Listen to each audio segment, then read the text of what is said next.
Esta semana el formidable periodista Alfredo el Pingüino Serra contó una historia hermosa que dice así, el título es El ministro de Perón que dijo que el general fue más grande que Jesucristo. Claro, alguna vez Perón dijo, agradezco a las madres que le enseñan a sus hijos a decir Perón antes que papá. Es un poco exagerado, pero exagerado nada. Pasaba esto, ¿no? Había libros escolares de la primaria que decían Perón ama a los niños, Perón te ama, Evita te ama, ¿no? En los ejercicios de aprendizaje de lectura. Esto era real. Pero nadie se animó a tanto como Raúl Mendé. Raúl Mendé era el ministro de Asuntos Técnicos de Perón, lo que hoy sería el ministro de Ciencia y Tecnología, ¿sí? ¿Qué dijo en la Escuela Superior Peronista? Escuchen esto porque es increíble. Cristo también tuvo el defecto de su gran corazón. En esto corren parejos Perón y Cristo. Esto es real. Aunque Cristo se conformó con proponer al mundo el cristianismo, Perón le sacó ventaja. Realizó el cristianismo. Nada de contentarse con sermoncitos. Cristo palabras, Perón hechos. Lo que es el fanatismo, ¿no? Por eso Perón es el rostro de Dios rutilando en la oscuridad de las tinieblas de esta hora. ¿Qué somos nosotros al lado de Perón? Menos que nada. Solo Perón tiene la luz propia. Todos los demás nos alimentamos de su luz. El peronista debe atribuirse a sí mismo todos los fracasos y los errores. Pero los triunfos, los merecimientos, esos son siempre de Perón. Fundé esta escuela antes que nada para enseñar a amar a Perón. Porque seremos mejores cada día si tenemos el pensamiento puesto en Perón. Cada noche al acostarnos debiéramos examinarnos. ¿He imitado yo en este día a Perón? ¡Qué locura! Porque Perón no se equivoca ni puede equivocarse jamás. Porque los genios y los grandes hombres, todos han padecido errores y defectos. Todos menos Perón. Fanatismo enfermizo, devoción, pensamiento religioso. Era un ministro de él. Endiosamiento, idealización absoluta. Perón y su doctrina peronista estaban incluso por encima de Cristo, de Dios, del Hijo de Dios. Ahora, ¿qué pasa con el líder cuando siente que está por encima de todo, incluso por arriba de Dios? Annuncio vobis habemus papam. Eminentissimum ac reverendissimum Dominum Sancte Romani Ecclesiae Cardinalem Bergoglio. Es un día histórico. Fratelli e sorelle, buonasera. Por primera vez en la historia de la Iglesia, en los 2000 años de historia de la Iglesia, va a haber un Papa che pertenece a Latinoamerica. Sono andati a prenderlo quasi alla fine del mondo, ma siamo qui. Y que le deseamos de corazón, que pueda lograr mayor grado de confraternidad entre los pueblos, entre las religiones, que esa opción, la opción de los pobres, sea realmente la opción para que finalmente podamos volver a reencontrarnos en toda la humanidad, todos los seres humanos, y esperemos que realmente sea una labor significante para nuestra región, para que también lleve el mensaje a las grandes potencias del mundo, para que dialoguen, porque también queremos que el diálogo que tanto pregonan desde todas partes... Que Dios los bendiga, que recen por mí, no se olviden. Que recen por mí, no se olviden. Solamente hay que tenerle temor a Dios, y a mí también un poquito.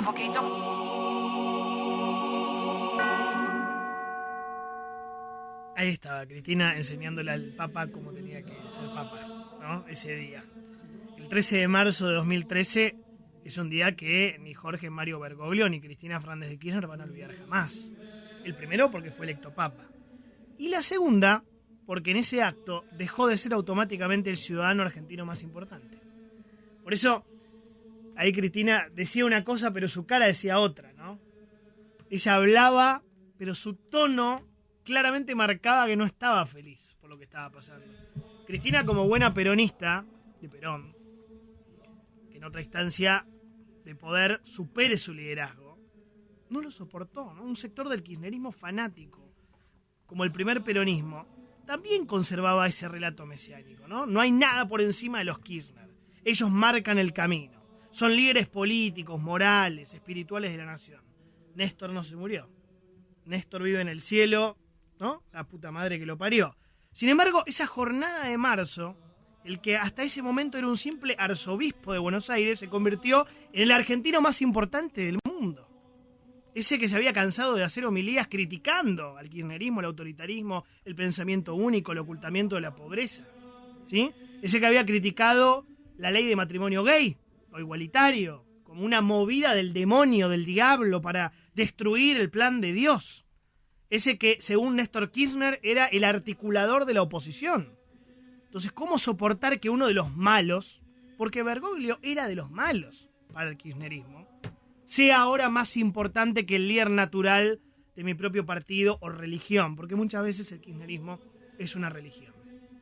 ¿Qué hizo Cristina? Estuvo bien. Con el correr de los años se entendió que no podía competir contra el liderazgo de un papa. No se puede. Era una pérdida de tiempo discutir poder con el jefe de una religión de 1.200 millones de personas en el mundo. No le daba el piné. Pero no a ella, a nadie. No podés discutir poder con un papa. Perdés. Salvo que seas el presidente de Estados Unidos. ¿Qué decisión tomó? Reconoció el liderazgo político mundial de Francisco. Dejó de combatirlo y lo transformó en su aliado. ¿Sí? Apeló a este viejo axioma de: si no puedes vencer a tu enemigo, únete. Y ahí apareció, yo te diría, casi una sociedad política impensada. 5 audiencias privadas, reuniones con la Cámpora, ¿se acuerdan las fotos?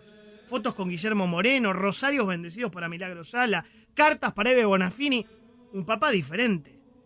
En realidad, el kirchnerismo terminó transformando a Francisco de enemigo a amigo número 1.